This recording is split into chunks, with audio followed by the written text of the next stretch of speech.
Hey everyone, welcome back to my shop. As I said in my last video, I am looking forward to doing some more shop improvement and accessories builds over the next couple of weeks here.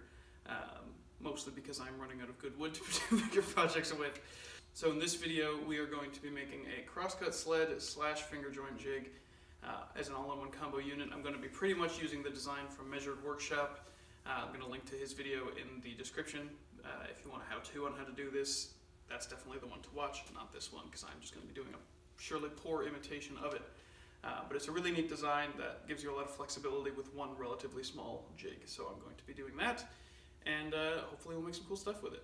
So let's do it.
So now the front and back braces.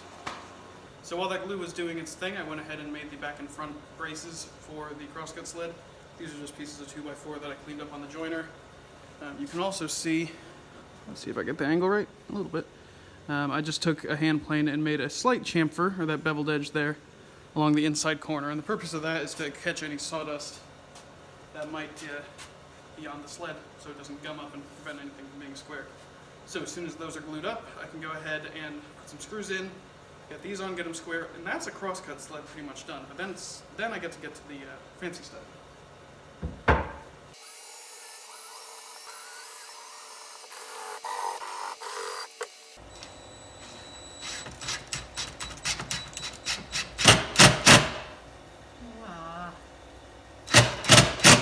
So as you can see, my big mistake was trying to solder on after the glue failed on that rail. I ended up having to make these rails again. They were not square, as you'll soon see. So take it as a lesson from me. Don't try to force things that aren't working to work.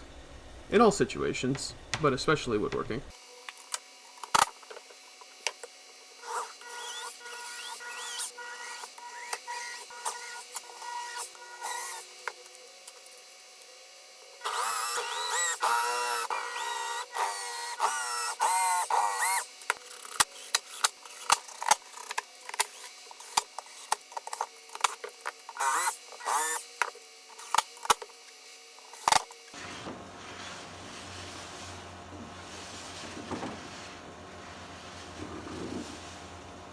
So I won't pretend it's the smoothest thing ever. There's a couple bits of points of friction along the route. You can see it. It's a little gummy here and there, but on the whole it works. I think if I wax the rails, maybe sand out a couple high spots here and there, it should be a-okay. So I'm going to keep on moving.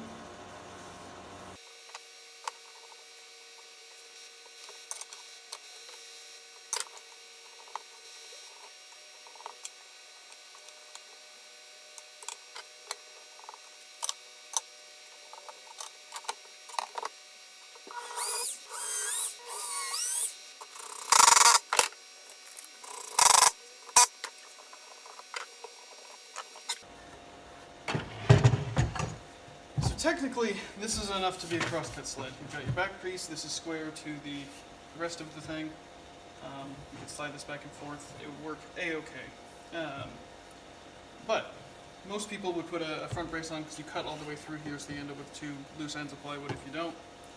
Also, I'm not going for just the basic crosscut sled, I'm going to add some extra stuff. Essentially, this piece will go here, like on a normal sled. It'll be screwed on much the same as this one, except I'm going to cut out a small notch just wide of the blade here, where I can put in essentially an insert with a pin for a finger joint. And then there'll be a couple other bits and bobs to hold that in place, but that is the essential idea. So I think what I need to do first actually is establish the saw line on this. Right, and then I'll be able to use that to square up and know where the blade is on this. Cool. Okay, so you get an idea of how it's going to look all put together. I haven't screwed this piece on yet because I got a couple other things I got to do first. The first of which is I think I'm going to use this long screw here as a essentially a stop for the insert, which I'm going to make soon. For those of you who are concerned about the insert pin, don't worry, it will start to make sense, I hope, pretty soon here. It's one of those things I kind of just have to build.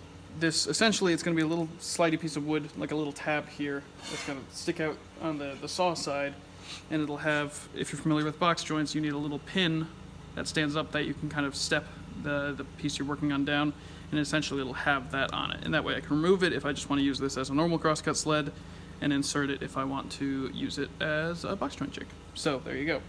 But first, I want to drill this hole straight through here. Easiest way to do that, of course, is on the drill press, so I'm going to do that. Okay, so I got my hole drilled. I'm going to quickly put together a knob or a handle, haven't decided what yet, to make screwing this in a bit easier. This little off-cut piece of oak will do nicely as a turn handle, I think.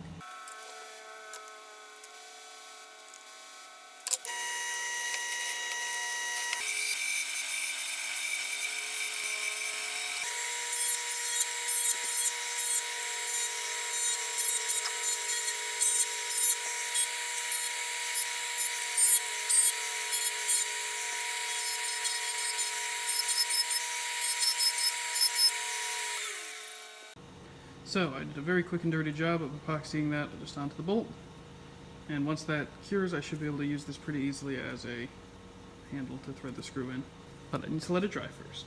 I went ahead and got the screw holder thing attached. You can see it just comes out a little bit and it can go farther, but that's as deep as it's ever going to need to be. I added a bolt under here, or sorry, a nut under here just for a little bit of extra stability on the handle. I think it'll be fine either way, but never hurts. And to make room for it, I just added a little counter bore down here, which you can kind of see. Alright, so the idea behind that, the insert that will go in this slot here will be held down in part by this thing. So now I gotta make that insert, but in order to do that, I need to first fasten this front piece on and get it going.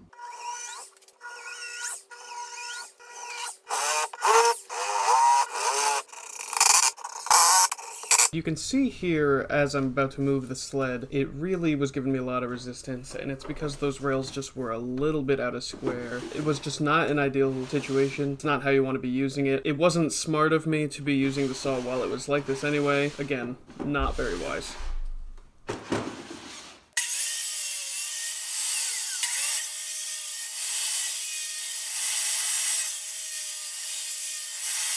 So, this is part one of the solution. It's just a little tiny piece.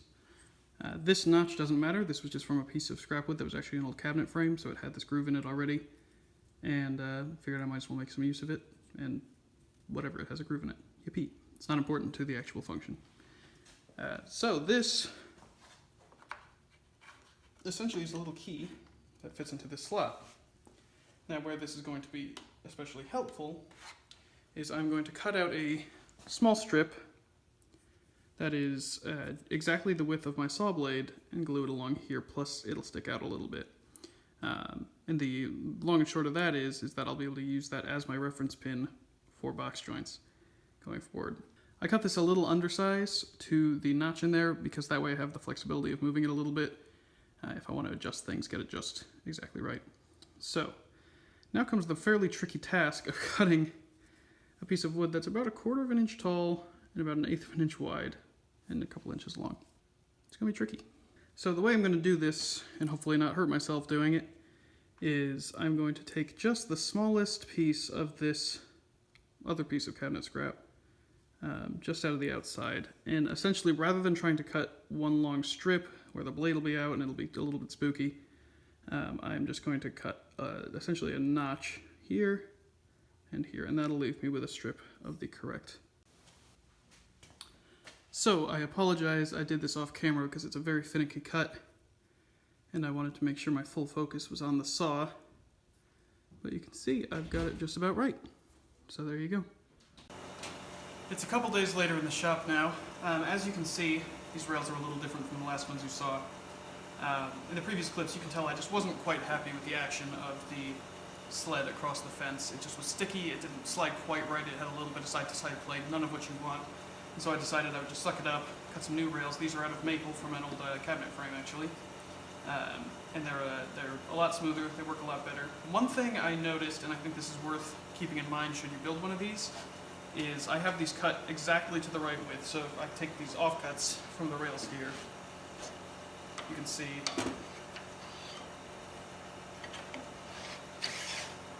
that's actually a little tiny. It does slide through. One of the issues I have is where around I put the screw, and you can feel, I doubted you can even see it on camera, but there's just a slight bump from the wood expanding to accept the screw.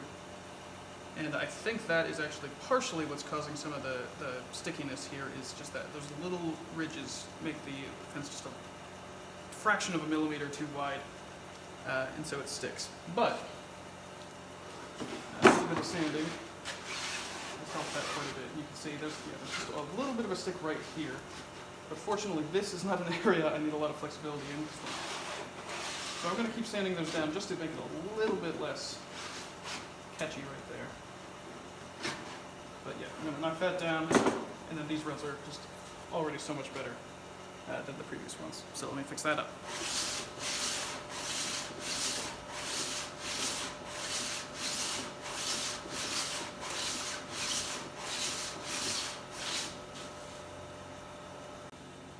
I went ahead off camera and glued up the finger joint reference pin that will be inserted into the slot. It's very simple, like I said, just a little L-shaped piece of wood, and then this, the pin itself is glued to the side. I made this pretty long. You could definitely go a lot shorter, but the idea is now I can cut multiple joints at the same time with various pieces of wood stacked against each other, just to give myself a little more flexibility. And I can always make more of these pins if I need to. So there you go. So the last true step of this is to add the safety block. Now this is a good idea to have on any table saw sled. It's essentially going to go right where the blade comes out the back, just to make sure if you have your hand in the place you shouldn't, you have a little bit of wood to cut into before you mess yourself up. Now the crosscut sled's one of the safer ways to use the table saw, so this hopefully will never actually be necessary, but it's a good idea to have nonetheless. It's also going to be part of the mechanism that helps hold the index pin in place. So this one, most of the time it'll just be a piece of 2x4 or something similar mounted to the back of the sled, and you leave it there and that's done. This one's going to have to swing and swivel out of the way of a couple different things. And so I'm going to use this piece of 2x4 left over from one of the walls, or one of the brace pieces, and cut it into a shape that works, and we'll go from there. Might also have to plane it, because you can see that's not even close to being a square piece of wood.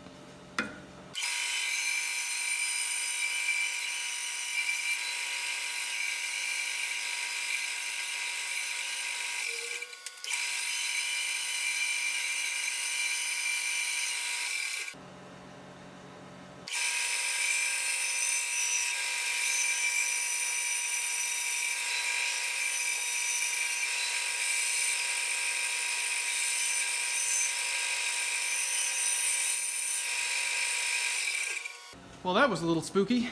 About a quarter of a second after I just paused the recording and I turned off the bandsaw, the blade snapped on me. It snapped right at the insert here. You can see that's pretty good and busted. This blade was pretty old anyway, so it's not the end of the world. But you can see that is just a clean break right in half there. I don't believe that's the original weld on the blade either, so that's interesting. It might have been I had it a little overly tensed. It was giving me a little bit of trouble cutting through that last piece. So I guess I'm going to have to put on another blade and maybe be a little gentler on the bandsaw. And I should mention, props to this bandsaw, the guards on it did exactly what they were supposed to do. As the blade came off, the upper door caught all of the snaps, so nothing came towards me. It worked exactly as intended. Bandsaw is actually one of the safer saws you can use, so no harm, no foul. So as I mentioned before, I was following Measured Workshop's plan for this sled, and he has essentially a little leaf spring mechanism, so this piece can swing this way, which I can't do right now because this is in the way. Swing this way, you take the module out, you put it back, and then a leaf spring essentially pops up to hold this in place. Which is fine, except I don't think it's really necessary, because I could just put a stationary block right here and have this swing up. There's nothing stopping me from doing that, and it would achieve exactly the same thing. Obviously I'd have to change the pivot on this, but that's no big deal. So, I think that is what I'm going to do, because that just seems easier and less likely to go wrong on me. So there you go. It'll now swing like that.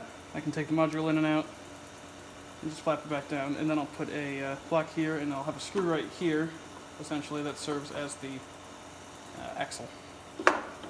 It is, of course, a well-documented scientific fact that a coat of orange spray paint makes everything safer.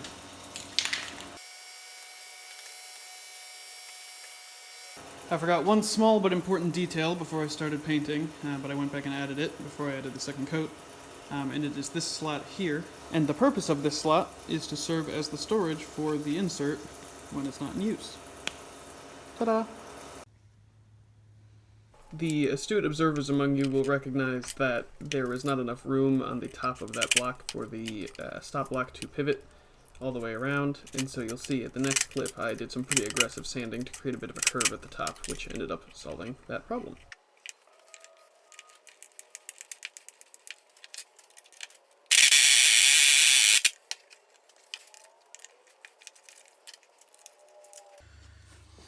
So I'm beginning to understand now why Measured Workshop's design used the spring latch, because I didn't think about the thickness of the backing piece of the pin here.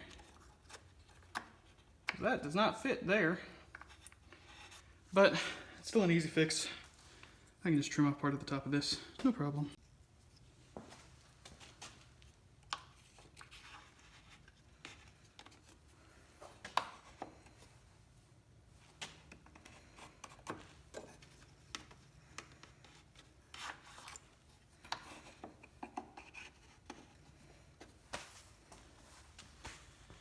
And there you go.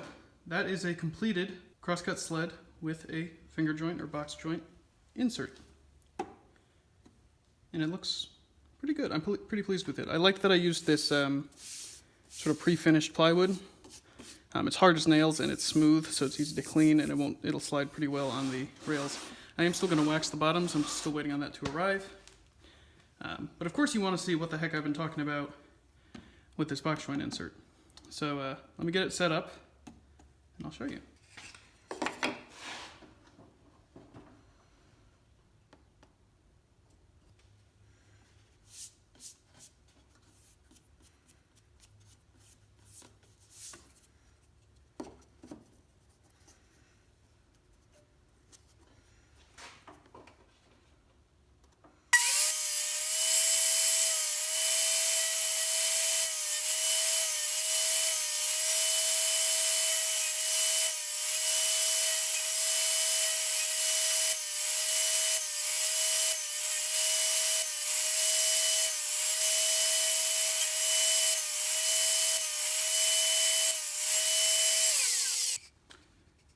And there you go.